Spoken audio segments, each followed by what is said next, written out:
2009년 7월 24일 일본 기우현의 한 초등생 캠프장에서 당시 10살이었던 시모무라 마나미 양이 증발하듯 실종이 됐습니다.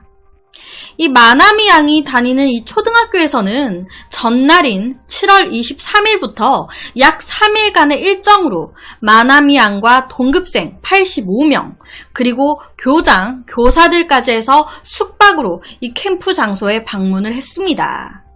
바로 다음 날인 24일 오전 7시 40분쯤 아침 식사를 마친 이 마나미 양은 다음 학교 스케줄이었던 담력 시험 코스로 이 친구 3명과 함께 향했습니다. 그리고 마나미 양은 실종됐어요. 담력 시험 코스로 갔는데 곧바로 실종. 사건이 일어난 날은 마나미 양이 처음으로 부모님 곁을 떠나 숙박을 경험한 바로 다음 날이었습니다. 숙소를 찾아온 첫날인 23일, 이 마나미 양은 다른 아이들처럼 스케줄에 잘 따르면서 잘 적응을 했어요. 그림도 그리고 즐겁게 시간을 보냈습니다. 친구들 사이에서 왕따나 따돌림 또한 전혀 없었어요. 실제 마나미 양이 적어놓은 일기장에는 너무 재밌다는 말이 가득했다고 해요. 그렇게 다음 날인 24일 오전 7시 40분쯤 아침 식사를 마친 이 마나미 양은 친구 3명과 함께 담력 시험 코스로 향했습니다. 이 담력 시험 코스는 출발점 광장에서 산책로를 따라 쭉 걸어 돌아오는 약 2km의 코스였어요. 이 코스 중간에는 애들이 가던 길을 돌아와서 와야 되는 한 바퀴를 돌고 오는 거니까 딱 그 도는 지점, 애들이 다른 길로 새는 걸 방지하기 위해서 교장 선생님이 서 있었습니다. 애들이 계속 더 앞으로 걸어가려고 하면 이 교장 선생님이 아니야, 거기 아니야, 여기서 돌아서 다시 내려가면 돼 라면서 옆에 이제 자료에 노란색 표시 부근에 서 있었던 거예요. 이 마나미 양은요, 친구 3명과 함께 담력 시험 코스를 걷기 시작했습니다. 처음에는 4명이 모여서 걷고 있었는데 몸이 작고 걸음이 느렸던 이 마나미 양은 홀로 조금씩 뒤처지기 시작했어요. 그러다 보니까 먼저 간 이 친구 3명이 교장 선생님한테 먼저 도착을 한 거예요. 그때 시각은 오전 8시가 되기 조금 전, 8시가 되기 조금 몇 분 전. 그 후에 친구 3명은 교장 선생님의 말씀대로 근처의 작은 다리를 건너서 우회전 광장 쪽으로 다시 걸어 내려갔습니다. 그 후 마나미 양이 교장 선생님에게 도착한 시간은 딱 오전 8시 무렵이었어요. 그러니까 앞서간 친구들하고 거리가 그렇게 많이 차이가 난 건 아니었던 거예요. 앞서간 친구들은 8시가 되기 조금 전, 마나미 양은 딱 8시쯤 교장 선생님이랑 마주친 거죠. 이에 교장 선생님은 마나미 양이 앞서간 친구들이 건넌 그 다리를 건너가 막다른 코너, 모퉁이를 돌기 직전까지 마나미 양과 함께 동행을 했습니다. 그러니까 교장 선생님을 여기서 만났어요. 여기서 이제 마나미 양이 만났어. 그러면은 이렇게 옆으로 가서 여기 이렇게 다시 내려가려면 이렇게 모퉁이 돌잖아요. 이 모퉁이를 도는 데까지 같이 간 거예요. 이게 돌기 직전까지 같이 갔어. 그리고 이게 돌고 내려가는 거는 이제 혼자서 간 거죠. 그렇게 마나미 양을 보내고 교장 선생님은 1분 가까이 원래 있던 이 노란 색깔 표시, 이 갈림길에 서 있다가 애들이 아무도 오지 않는 것을 확인하고 마나미 양의 뒤를 따라 광장으로 향했습니다. 그런데 이때요, 마나미 양보다 앞서 갔던 이 친구 3명이 걱정이 됐던 거예요. 야, 마나미 왜 이렇게 안 와? 얘 이상한 데로 간 거 아니야? 아이, 설마 아까 교장 선생님도 서 계셨잖아. 아, 그래도 얘 왜 이렇게 안 와? 딴 데로 샜으면 어떡해? 이 친구들은요, 마나미 양이 길을 잃어버릴까봐 걱정이 돼가지고 이 3명 중에 2명이 마나미 양을 데리러 가던 길을 다시 되돌아서 걷기 시작했습니다. 그러니까 다시 이제 빠꾸에서 올라가기 시작한 거죠. 이렇게. 그렇게 얼마나 걸었을까? 오전 8시 4분경에 이제 길을 되돌아서 걷고 있었던 이 친구 2명과 광장으로 향하고 있었던 교장 선생님이 길목에서 만났습니다. 그러니까 여기 맨 오른쪽 길에 이제 중간에서 만난 거예요. 교장 선생님은 이렇게 내려가고 있고 애들은 이제 걱정되니까 다시 올라가고 있고 가운데서 딱 마주친 거죠. 그럼 마나미 양은 교장 선생님이고 친구고 누구도 마나미 양을 본 사람이 없는 거예요. 원래대로라면 둘 중에 누구라도 중간에서 마나미 양과 마주쳤어야 정상인 거거든요. 뭔가 이상함을 느낀 이 교장과 다른 선생님들은 분담해서 온갖 장소를 다 다니며 마나미 양을 찾기 시작했습니다. 하지만 발견되지 않았어요. 그렇게 오후 12시 30분쯤 실종 신고를 받은 현지 경찰이 도착을 했고 약 150여 명이 투입돼서 수색을 했지만 결국 마나미 양은 발견되지 않았습니다. 교장 선생님이 마나미 양을 마지막으로 본 건 오전 8시 정각쯤이에요. 교장 선생님과 2명의 어린이들이 만난 건 8시 4분쯤이었습니다. 마나미 양이 마지막으로 목격이 된 시각은 8시. 이 2명의 이제 아이들과 교장 선생님이 만난 시각은 8시 4분쯤. 그렇다면 이 사이에 약 4분 동안 이 마나미 양에게는 무슨 일이 있었던 걸까? 교장 선생님이 서 있었던 곳에서 마나미 양을 마지막으로 배웅해줬던 모퉁이까지의 거리는 약 55m. 성인의 걸음으로는 33초 정도 걸리는 거리였습니다. 그 모퉁이에서 아이들과 교장 선생님이 마주한 장소까지는 약 180m. 성인 걸음으로 약 2분 정도 걸리는 거리였어요. 추정을 해본다면 마나미 양이 교장 선생님과 모퉁이에 도달한 후에 그 후부터 혼자 좌우를 살피면서 걸어갔을 거예요. 친구들 찾으려고. 그런데 이때는 이미 친구들의 모습이 보이지 않았기 때문에 이 마나미 양이 친구를 찾기 위해 옆에 그림과 같이 목적지인 광장과 그러니까 아래로 내려가야 광장인데 친구들을 찾으려고 반대 방향인 풀이 무성한 위쪽으로 올라간 게 아니었을까 추정을 한번 해본다면 그리고 친구를 찾기 위해서 점점 위로 올라가다가 숲속으로 들어가 버린 게 아닐까라고 추정을 합니다. 아니 광장 쪽인 아래로 내려갔다면 마주쳤을 텐데 안 마주쳤으니까 반대로 위로 올라간 게 아닐까라고 추정을 하는 거죠. 사실 이 마나미 양은요 평범한 아이가 아니었어요.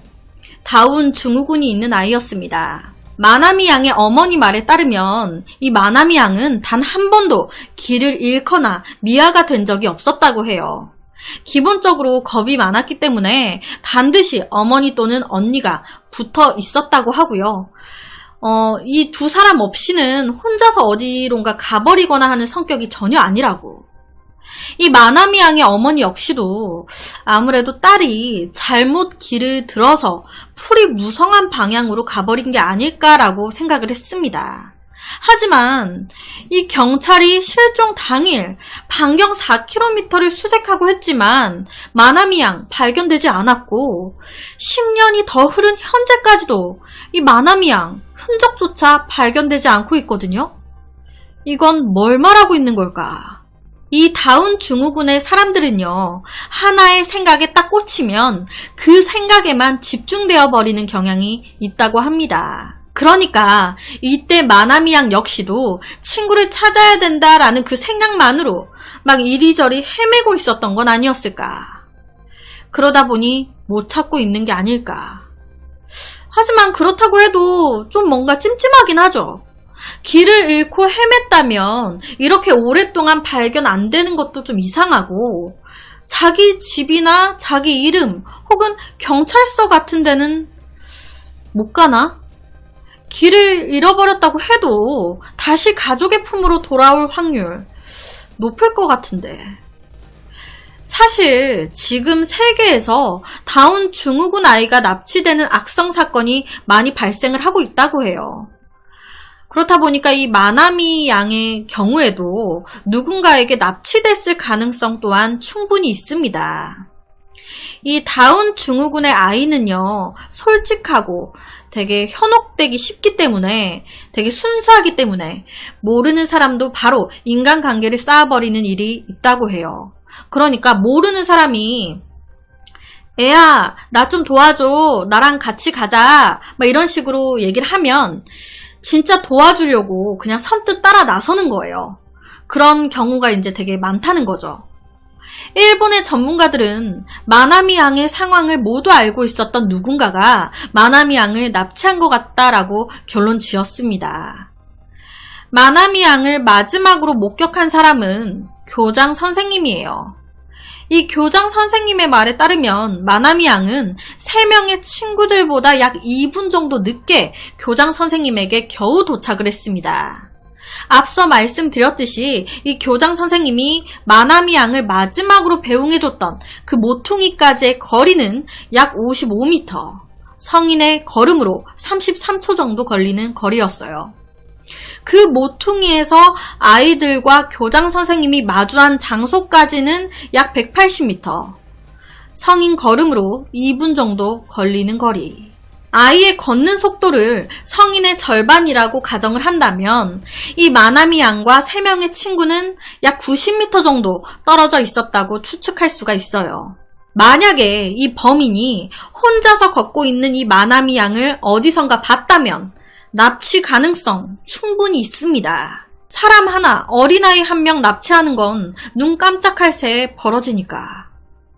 교장 선생님은 이 마나미 양이 모퉁이를 돌아가고 1분도 채 지나지 않아서 뒤를 쫓아갔습니다. 그런데 이때 이상한 비명소리나 수상한 목소리 같은 거 전혀 듣지 못했다고 해요.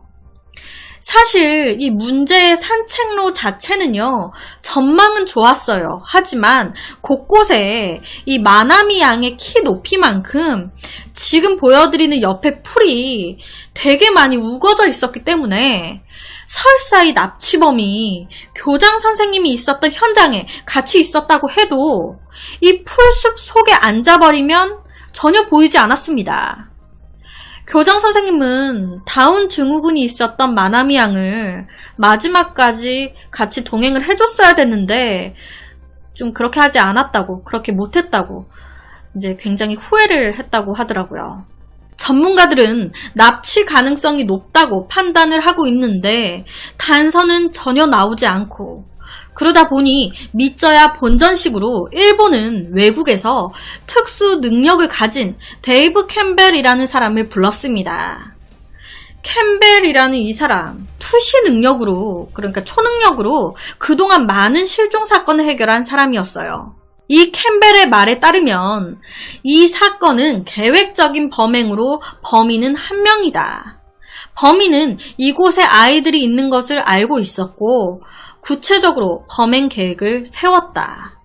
범인은 풀숲에 숨어 있다가 혼자서 걷고 있는 마나미 양을 발견하고는 이쪽으로 오세요 라고 말을 걸었다. 그리고 마나미 양은 순순히 무서워한 게 아니라 정말 순순히 그 범인을 따라갔고 차까지 함께 탔다. 그리고 어디론가 갔다라고 얘기를 했습니다. 투시로 그걸 보고 얘기한 거예요. 이 캠벨은 마나미 양 살아있습니까? 라는 그 질문에 아무 말도 하지 않았습니다. 그 후에 이 캠벨 이 사람은 마나미 양 사건에 관계가 있다는 몇 개의 그림을 노트에 그렸어요. 그 그림이 바로 화면에 띄어드린 이 그림인데 화질이 조금 흐려가지고 좀 선명하지 않죠? 이 그림과 마나미 양이 어떤 관계가 있는 건지 몰라요. 해석이 안 돼. 캠벨의 말로는 마나미 양의 일을 떠올릴 때마다 일부 빨간 풍선과 파란색 풍선이 함께 보인다는데 도대체 이 그림과 풍선 뭘 말하고 있는 걸까요? 이 사건 이렇게 그냥 묻혀버렸습니다. 캠벨은 이 이후에도 여러가지 마나미 양에 대한 투시를 진행했고 여러가지 결과를 더 들려줬어요. 하지만 아직까지도 실종 미제 사건으로 남아 있습니다. 도대체 누가 왜 이런 짓을 한 걸까? 캠벨의 말대로 계획적이었던 걸까요? 왜? 마나미 양, 어딘가에 살아있는 걸까요? 캠벨이 제시한 그림과 마나미 양의 일을 떠올릴 때마다 함께 보인다는 빨간 풍선과 파란색 풍선은 뭘 말하고 있는 걸까요? 실종된 아이는 시모무라 마나미, 당시 나이 10살, 초등학교 5학년이었습니다. 키는 120cm, 몸무게는 20kg. 실종 시에 흰색 바탕에 소매가 하늘색인 티셔츠를 입고 있었고 얇은 핑크색 바지에 하늘색 운동화를 신고 머리를 2개 고무줄로 고정해서 묶은 상태였어요. 옆에처럼. 이 마나미 양은 다운 증후군이라는 장애를 가지고 세상에 태어나서 생후 5개월 때 심장 수술을 했습니다. 동급생 아이들과 비교하면 몸이 작았고 체력도 약했어요. 공부를 좋아했던 아이였습니다. 학교에서 다양한 이야기를 듣는 것도 굉장히 좋아했어요. 참을성도 많았습니다. 보통의 아이들은 30분 만에 해결하는 그런 일들을 이 마나미 양은 몇 시간이 걸려도 포기하지 않고 노력하는 아이였어요. 살아있다면 어엿한 아가씨가 되어 있을 텐데 늦더라도 가족의 품으로 돌아올 수 있었으면 좋겠습니다. 그래서 오늘은 일본의 미제 아동 실종 사건에 대한 이야기를 가지고 왔습니다.